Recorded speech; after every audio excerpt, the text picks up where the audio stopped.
Bonjour Jacques Séguéla. Bonjour. On ne vous présente plus l'un des plus célèbres fils de pub de France et d'ailleurs. Le diable s'habille en GAFA. C'est votre nouveau bouquin, on va en parler dans quelques instants. Vous avez bien sûr regardé, suivi de très près hier les cérémonies pour ce centenaire du 11 novembre 1918. Vous en avez pensé quoi finalement? Moi, j'ai été vraiment fier d'être français. Je trouvais que c'était un moment de gloire, qu'il y avait beaucoup de sobriété, qu'il y avait de la pugnacité. Et qu'il y avait surtout le regard sur le futur. Qui était, oui. On a connu la guerre, on a même connu deux guerres, mais la guerre, elle est toujours présente si on ne la combat pas. Et donc, c'est à chacun de nous battre en permanence pour la paix. Oui, vous avez senti ça dans le discours d'Emmanuel Macron, mais vous avez bien vu aussi des divisions. Justement qu'il y avait la preuve par neuf, si je peux dire, que la guerre est toujours possible. Avec les trois manquants à l'appel. D'abord François Hollande, comment il a pu rester dans sa province au lieu d'être là. Il n'a pas fait la marche des anciens présidents sur les Champs-Élysées. Il n'est pas venu volontairement, il était invité. Trump, qui a boudé comme il n'est pas permis. Lui non plus, il n'a pas fait cette marche, il est arrivé avec ses limousines. Quand je pense que Trump, le samedi, était dans un petit cimetière militaire proche de Paris, c'était pas très loin. Comme il pleuvait, il n'a pas voulu y aller, il a préféré protéger son brushing que protéger la planète. Et c'est le grand président du monde. Oui, vous pensez que c'est pour ça que Trump n'est pas allé au cimetière américain pour son brushing? Enfin, il a dit la pluie. Mais la pluie, qu'est-ce que ça peut gêner s'ils ont son brushing? Oui. Tout le monde a fait un discours avec un parapluie quand même. Bon. Et puis le troisième absent, c'était Poutine. Poutine qui était là, qui s'ennuyait comme il n'est pas possible. Il n'avait qu'une envie, c'était de repartir. Alors, on dit que son avion a eu du retard. Moi, je pense qu'il a fait tout à fait exprès de ne pas vouloir. Et d'ailleurs, il aurait très bien pu retrouver tous les présidents au sommet de la paix, qui est une sorte de grands sommets qui, pour une fois, parlent des réalités. Oui, mais on voit bien, Jacques Séguéla, que la difficulté, elle est là. On voit bien qu'il y a des divisions, voire même peut-être des germes de paix aujourd'hui, de guerre, même, j'allais dire de paix, mais de guerre. Mais la guerre est un autre porte. D'abord, on va célébrer demain les attentats terribles de Paris. Eh bien, évidemment que la guerre, elle est là. La guerre, c'est le terrorisme. Et c'est une guerre, on sait qu'on en prend pour 20 ans. C'est une guerre, d'ailleurs, comme les autres. Et en plus, c'est pire que tout, c'est une guerre de religion. Elle durait 100 ans à l'époque. Mais Macron dit c'est le nationalisme qui est la guerre. Il le dit, c'est ça le choix qu'il faut faire. Il pense aux européennes aussi à venir. Le patriotisme par rapport au nationalisme. D'ailleurs, c'est la très jolie phrase de Romain Gary qui dit « Le patriotisme, c'est l'amour des siens et le nationalisme, c'est la haine de l'autre ». Et c'était ça le discours de notre président. Bravo, monsieur le président. Oui, vous dites bravo. Des images symboliques. Quand Merkel se penche dans le cou de Macron. Qui vont rester dans l'imaginaire français et dans le subconscient français. La première, c'est ces 80 présidents qui avancent vers l'Arc de Triomphe, vers le soldat inconnu, qui marchent tous ensemble, c'est absolument magnifique. La deuxième, c'est ces jeunes qui vont presque voler la vedette au président, qui vont parler avec leur cœur des textes très beaux, qui vont dire comme il fallait dans toutes les langues du monde, etc. Et puis la dernière, la plus touchante, c'est Madame Merkel qui s'approche d'Emmanuel Macron, qui lui a pris la main et qui met sa joue sur la sienne. Oui. Qui me rappelle... Ça fait penser à la poignée de main entre Mitterrand et Helmut Kohl. Helmut Kohl, absolument. Oui, donc vous étiez en partie à l'initiative. Oui, alors je peux raconter une histoire horrible.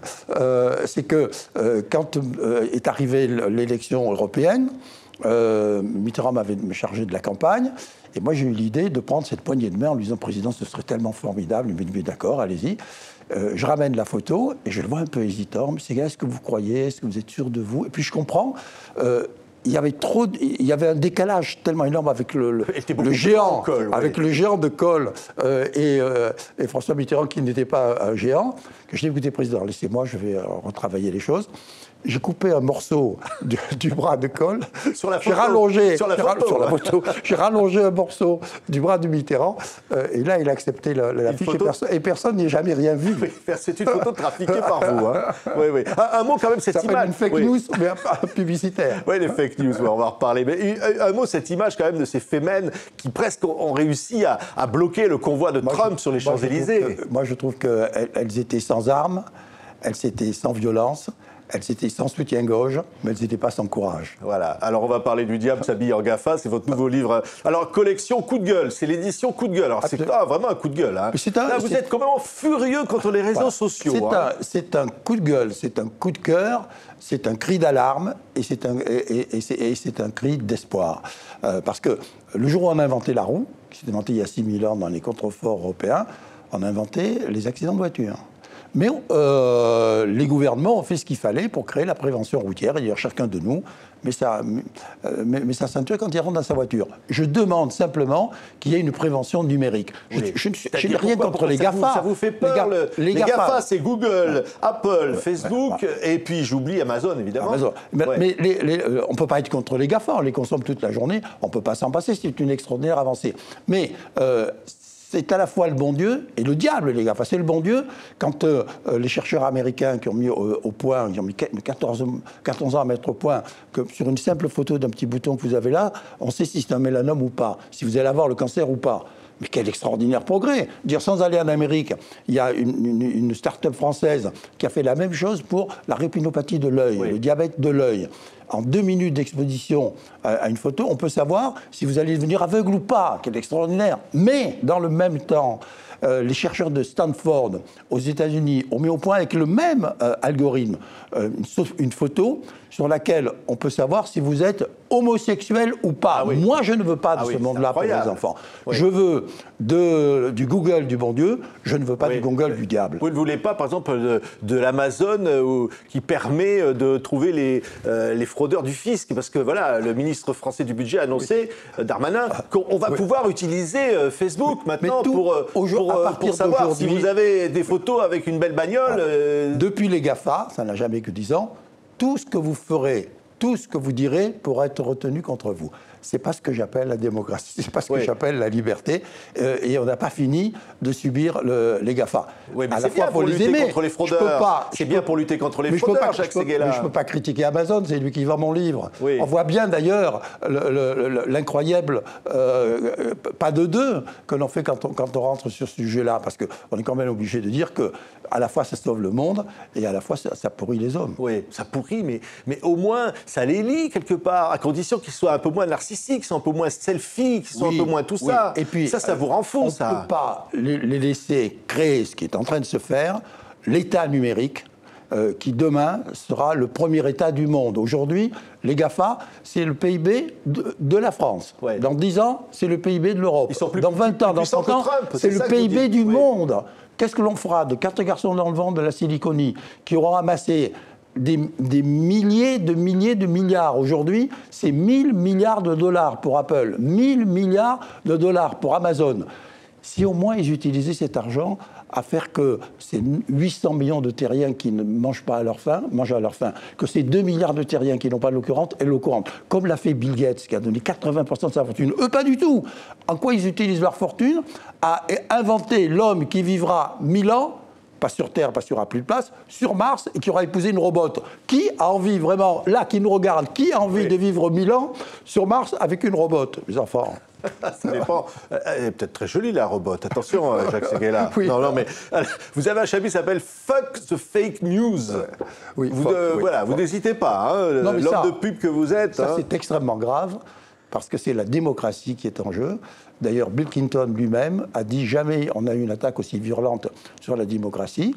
Et pour en rester avec les présidents américains, lorsque Barack Obama est venu à Paris, invité par la Napoléon, pour faire sa première conférence hors des États-Unis, on lui a posé la question des Google et il a dit mais c'est inadmissible parce que les Google sont en train de réinventer la pensée unique. Vous êtes conservateur, on ne vous envoie que des messages de conservateurs. Vous êtes démocrate, on ne vous envoie que des messages de démocrates.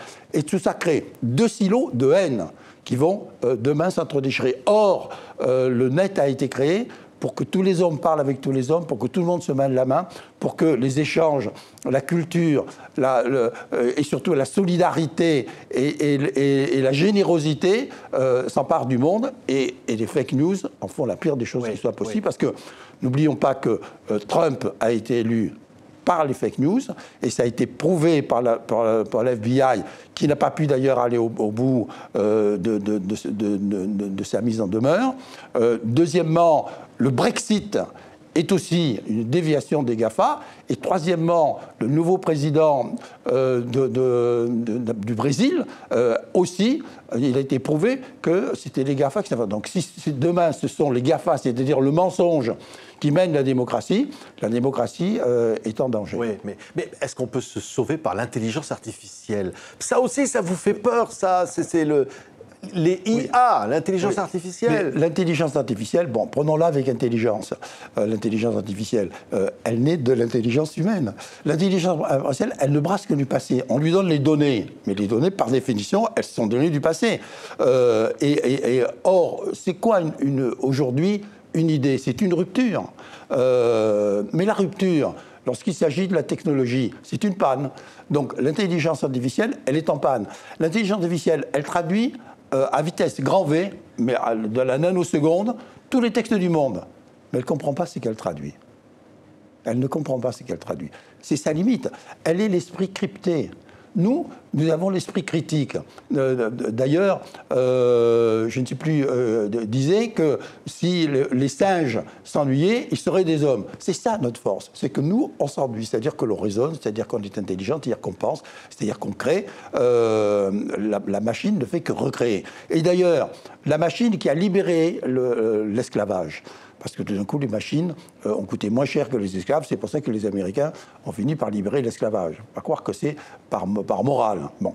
Eh bien, aujourd'hui, la machine est en train de nous mettre à notre tour en esclavage. À force de numériser, on devient numéro. Je ne veux pas de ce monde-là pour mes enfants. Vous vous en fichez, vous, d'avoir plein de likes, d'avoir des followers, d'avoir des amis, d'avoir 3, 4, 5, 10... de couverture. Oui, vous êtes clair. Hein, vous dites, ça marche, j'ai déjà 4 personnes qui me suivent. 2 policiers, un psychiatre et un psychologue. Absolument, c'est ça, le like. Vous en avez 4.